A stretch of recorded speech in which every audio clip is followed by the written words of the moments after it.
Es pat esmu saskārusies ar nepatīkamiem gadījumiem internetā ļoti daudz. Sevišķi tas, protams, sākās tad, kad sākās ar šovu, kurus piedalījos vai kurus parādījos presē. Un tajos pašos draugos LV man ir sūtītas dažādākās vēstules, kur ir izteikti pat draudi, kur ir draudi, protams, it kā liekas smieklīgi no vienas puses, kur, piemēram, 13-gadīga meitenīte man atsūta mirsti un tālāk sakot tādu vārdu, kuri manā vārdu krājumā vispār nav. Viss trakākais gadījums, kas man bija, tas man pārsteidza tik ļoti, kad es vispār paliku sēdus vienkārši, kad atsūtīja viena sieviete. Viņai bija laikam kaut 27 gadi. Un tas bija tad, kad gāja šaus Latvijas princes, kurā es piedalījos. Viņa atsūtīja tādu vēstuli ļoti garu, kur bija aprakstīts, kad mēs ar vīru mājās skatāmies šo šovu. Mums ir ārprātīgs kauns, kādas jūs visas esat, un man ir kauns par latviešu sievietēm, un jūs visas esat cūkas, un visu noliku un tādiem vārdiem, kad vienkārši es lasu, un es skatos, pēc tam pastos viņai bildes, kur viņai bērns ir mājās, un kur ir kaut kāds 3-gadīgs puisītis un tā. Un vienkārši viņi saka, ka mēs ar vīru nevaram vispār skatīties šo šovu, mums paliek slikti, un mans vīrs kliedz, lai es slēdzu projām. Un tad es tā sēdēju un domāju, bet kāds šis bērns izaugs ģimenē? Ja jau māte viņam iedod, ieliek šo to negatīvo attieksmi pret pasauli, ja viņa māte pat ir spējīga atsūtīt man šādas lietas, tad es iedomājos, kas tiek likt šajā bērnā iekšā.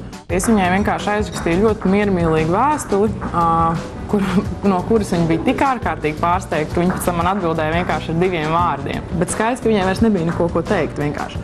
Tie jaunieši, kas ir tikti pazemoti internetā, es uzskatu, ka viņiem ir jābūt patiesībā priecīgiem, jo pazemotājs ir tas zaudētājs, nevis tas, kuru pazemo. Jo šis pazemotājs parāda savu raksturu vājumu, ārkārtīgi lielo vājumu, un viņš vienkārši, pazemojot, viņš domā, ka viņš ir labāks par tevi. Patiesībā viņš ir tas sliktākais.